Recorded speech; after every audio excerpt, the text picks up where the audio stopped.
ጠቅላይ ሚኒስትር አብይ አህመድ በኢራን ጦርነት አለመረጋጋት ውስጥ ወደ ገባው መካከለኛው ምስራቅ ተጉዘው የተባበሩት አረብ ኤሚሬቶች ገቡ። በደቡብ ኢትዮጵያ ክልል ጋሞ ዞን ውስጥ በ3 ወረዳዎች በደረሰ የመሬት መንሸራተት አደጋ እስከ ዛሬ ረፋድ ድረስ 107 ሰዎች አስክሬን መገኘቱን የክልሉ መንግስት አስታወቀ። የአሜሪካ ነዳጅ ጫኝ የጦር አውሮፕላን በምዕራባዊ ኢራቅ መከስከሱ ተሰምቷል። የአዲሱ መሪ የመጀመሪያ መልእክት ተላልፏል። አያቱላ ሙጃታይብ ሐሚኔ ጎረቤት ሀገራት አቋማቸውን እንዲያሳውቁ አስጠነቀቁ። ውድ የዱካ ኒውስ ቤተሰቦች የከበረ ሰላምታችን በያላችሁበት ይድረስ እያለን ቻናላችንን ላይክ፣ ሰብስክራይብ እያደረጋችሁ አብራችሁን እንድትዘልቁ በትህትና ጠየቅን።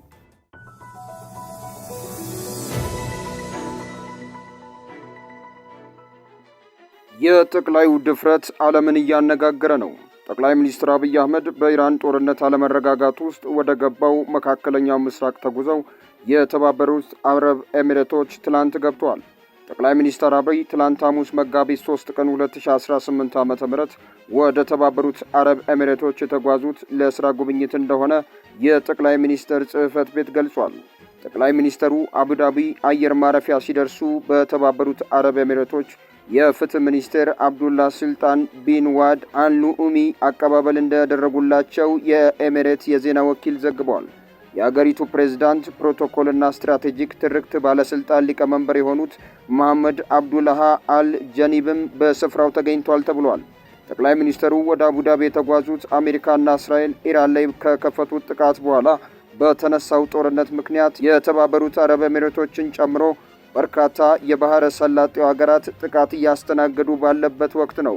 የኢራን የአጸፋ ምላሽ ከደረሰባቸው ሀገራት አንዷ የሆነችው ኤሚሬትስ ጦርነቱ በተካሄደባቸው 13 ቀናት ውስጥ በርካታ ሚሳኤሎችና የድሮን ጥቃቶችን አስተናግዳለች። ጦርነቱን ተከትሎ በመላው መካከለኛ ምስራቅ የአየር በረራ ለቀናት ተቋርጦ የነበረ ሲሆን አሁን በከፊል ተጀምሯል። በመካከለኛው ምስራቅ ወደሚገኙ በርካታ መዳረሻዎች የሚያደርጓቸውን በረራዎች ካቋረጡ የአየር ትራንስፖርት አቅራቢዎች አንዱ የኢትዮጵያ አየር መንገድ ነው። ጠቅላይ ሚኒስትር አብይ ትላንት አቡዳቢ የደረሱት በኢትዮጵያ አየር መንገድ በረው እንደሆነ ጽሕፈት ቤታቸው ያወጣው ፎቶ ያመላክታል።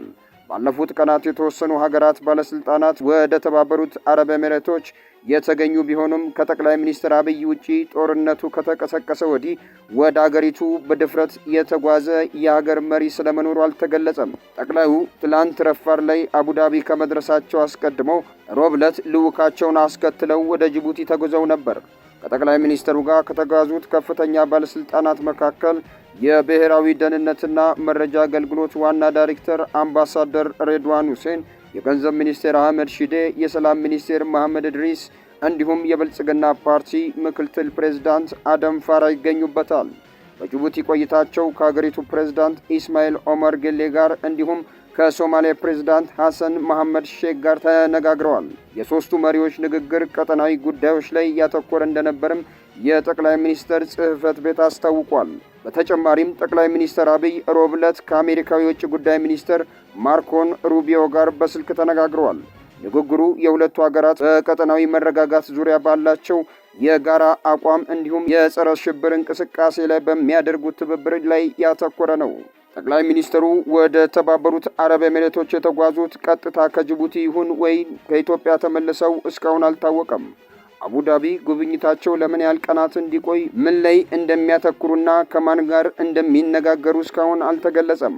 አሜሪካና እስራኤል በኢራን ላይ ጦርነት መክፈታቸውን ተከትሎ የኢራን አጸፋዊ ጥቃት እየደረሰባቸው ካሉ ቀዳሚ ሀገራት መካከል የተባበሩት አረብ ኤሚሬት አንዷ ነች።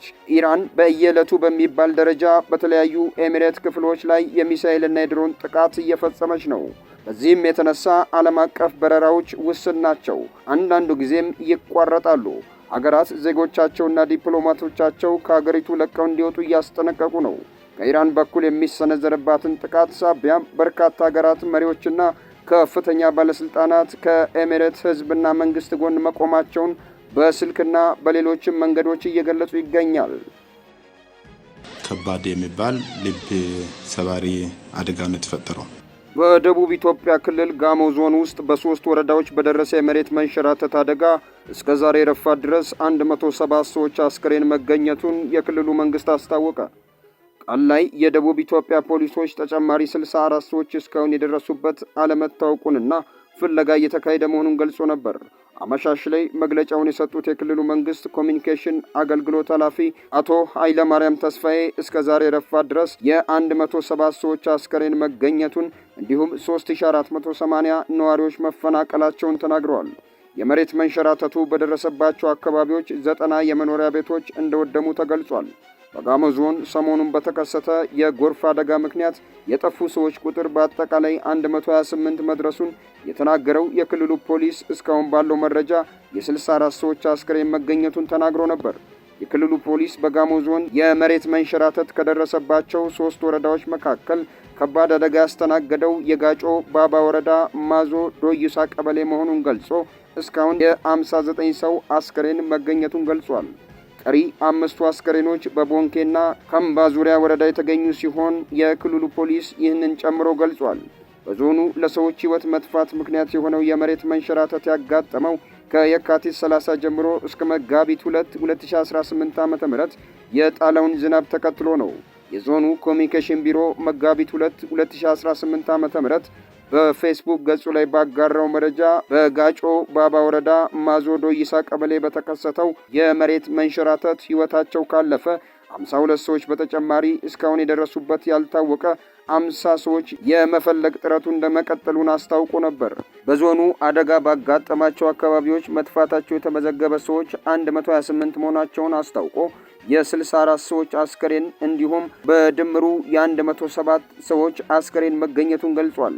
የጋሞ ዞን ከተማና አስተዳደር ልዩ አማካሪ አቶ ተስፋጽዮን ዘነበ በዞኑ ደጋማ አካባቢዎች በጣለው የወቅቱን ያልጠበቀ ከፍተኛ ዝናብ የመሬት ናዳው መከሰቱን ለቢቢሲ ተናግረዋል። የአሜሪካ ነዳጅ ጫኝ የጦር አውሮፕላን በምዕራባዊ ኢራቅ መከስከሱ ተሰምቷል። የአሜሪካ የጦር ዲፓርትመንት እየበረሩ ላሉ ተዋጊ ጀቶች አየር ላይ ነዳጅ የሚሞላው ኬሲ 135 አውሮፕላን መውደቁን በማረጋገጥ አደጋው የተከሰተው በጠላት ወይም በወዳጅ ሀገር ተኩስ አይደለም ብሏል። አደጋው 2 አውሮፕላኖች ላይ መከሰቱን ጠቅሶ ነዳጅ መሙያ አውሮፕላኖች ሲከሰከሱ ሌላኛው በሰላም መሬት ላይ ማረፉን ገልጿል። አውሮፕላኑ በተከሰከሰበት ምዕራባዊ ኢራቅ ውስጥ የነፍስ አድን ሥራ እየተከናወነ መሆኑን አመላክቷል። አውሮፕላኑ ሲወድቅ በሰዎች ላይ ጉዳት ስለማድረሱ የተባለ ነገር የለም። በአውሮፕላኑ ውስጥ የነበሩ 5 የአሜሪካ ወታደሮች በምን አይነት ሁኔታ ውስጥ እንደሚገኙ የታወቀ ነገር አለመኖሩን ቢቢሲ ዘግቧል። የተከሰከሰ አውሮፕላን በጦርነቶች ውስጥ ከፍተኛ ሚና እንዳለውና ተዋጊ ጀቶችና ቦምብ ጣይ አውሮፕላኖችን ረዥም ርቀት ተጉዘው ኢላማዎችን በሚመቱበት ወቅት በቂ ነዳጅ እንዲኖራቸው እንደሚያደርግ ተገልጿል። አያቶላ ሙጃታባ ሐሚኒ ጎረቤት ሀገራት አቋማቸውን እንዲያሳውቁ አስጠነቀቁ። የኢራኑ ጠቅላይ መሪ አያቶላ ሙጃታባ ሁሴን ሐሚኒ በሀገሪቱ ላይ የሚፈጸሙ ጥቃቶች የሚወሰደው የበቀል እርምጃ ተጠናክሮ እንደሚቀጥልና የአሜሪካ የጦር ሰፈሮችን የሚያስተናግዱ የጎረቤት ሀገራትም አቋማቸውን እንዲያሳውቁ አስጠነቀቁ። ጠቅላይ መሪው በሰጡት መግለጫ ኢራን የምትፈልገው በቀል ለታላላቅ መሪዎቿ ሰማዕትነት ብቻ እንደሆነ ገልጸው በጠላት የሚገደል እያንዳንዱ ዜጋ ራሱን የቻለ የበቀል ምክንያት ነው ብለዋል። እስካሁን የተወሰዱ የአጸፋ እርምጃዎች ጥቂት መሆናቸውንና በቀሉ ሙሉ በሙሉ እስኪፈጸም ድረስ ጉዳዩ እንደማይዘጋ አስገንዝበዋል። ሙጃታባ ሐሚኒ አክለውም የአሜሪካ የጦር ሰፈሮች የሚገኙባቸውን የመካከለኛው ምስራቅ አገራት ሰፈሮችን በአስቸኳይ እንዲዘጉ አሳስበዋል። በቅርቡ በተፈጸመው ጥቃት እነዚህ የጦር ሰፈሮች ጥቅም ላይ መዋላቸውን የገለጹት መሪው የኢራን ኃይሎች አገራቱን ሳይሆን የጦር ሰፈሮቹን ብቻ ኢላማ ማድረጋቸውን ተናግረዋል። አሁን በኋላ ይህን እርምጃ ለመቀጠል እንገደዳለን ያሉት ሙጃታባ ሐሚኒ የጦር ሰፈሮቹ በኢራን ላይ ጥቅም ላይ የሚውሉ ከሆነ ጥቃቱ ተጠናክሮ እንደሚቀጥል አስታውቋል። እንዲሁም እነዚህ ሀገራት በትውልድ ሀገራችን ላይ ጥቃት በሰነዘሩና ሕዝባችንን በገደሉ አካላት ላይ ያላቸውን አቋም በግልጽ መወሰን አለባቸው በማለት የውጭ የጦር ሰፈሮች በተቻለ ፍጥነት እንዲዘጉ መክረዋል። ሙጃታባ ሐሚኒ በመግለጫቸው የሆርሙዝ ሸርጥ ዝግ ሆኖ ይቆያል ብለዋል። ከቀናት በፊት የኒውዮርክ ታይምስ ዘገባ እንደጠቆመው በቅርቡ የኢራን የበላይ መሪ ሆነው የተሾሙት የ56 ዓመቱ ሙጃታባ ሐሚኒ በእስራኤልና በአሜሪካን ጥቃት እግራቸው ላይ ጉዳት ደርሶባቸዋል ሲል መዘገቡ ይታወሳል።